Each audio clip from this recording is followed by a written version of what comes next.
Gary Barlow has revealed how losing his daughter Poppy gave him strength and perspective.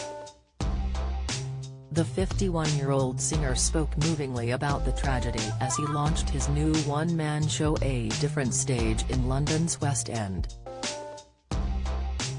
As well as featuring his hits, it tells the story of Gary's life from how he grew up in a Cheshire town and joined Britain's biggest boy band, as well as his battles with bulimia, booze and cannabis.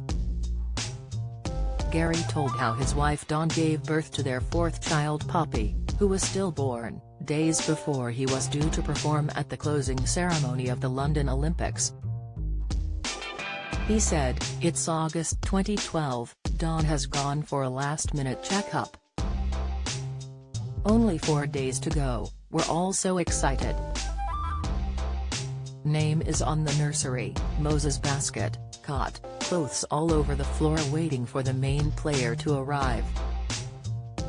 Dawn calls and something's wrong.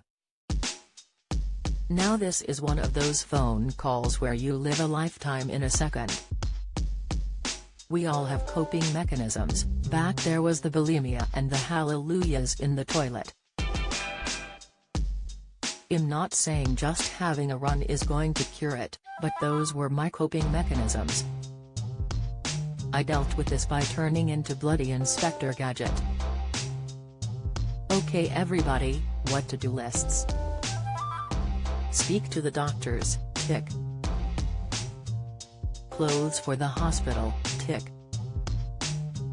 Somewhere for the kids to go, tick.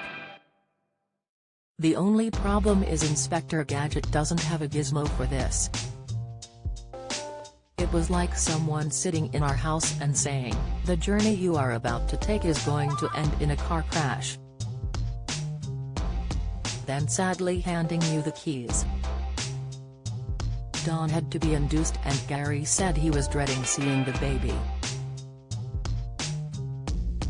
But he added, the moment that Poppy Barlow was born the light that filled the room was just magical. Over that next hour we took turns nursing her, cuddling her, having pictures taken with her, hands, footprints, just anything to try and extend those short 60 minutes. But the nurse came and told us our time was up. We kissed her goodbye and off she went." Gary praised his wife Dawn's reaction to the ordeal but told how he struggled to cope at first. He said, from that point on, she did all her talking with actions. As soon as she was allowed back on her feet, pickups, drop-offs, parents' evenings, playdates, the whole time coping with loss so deep. There are just no words for that kind of strength. I found myself back in that familiar place, not knowing any of the words or where to stand, nor what to say. I needed to accept this wasn't a scar that was going to heal with time, this was a scar I was going to die with. Gary said the tragedy eventually gave him the ability to properly reflect on his life for the first time and gave him a new sense of perspective. He told how his song Let Me Go celebrated Poppy's life, explaining, "This guy has got the gift of Poppy Barlow, the gift of perspective. I've never had that before. A real lesson into what's important."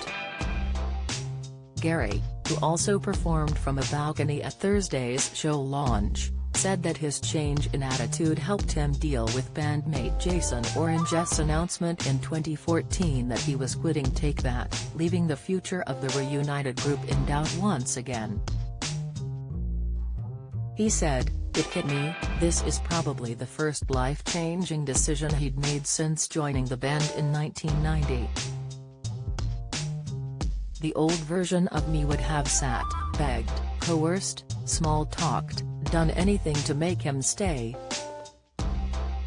But, here we go again. Thank you Poppy Barlow." This new guy just sat back and said, "Mate, these are your days on the planet. If this is what you want, then go for it."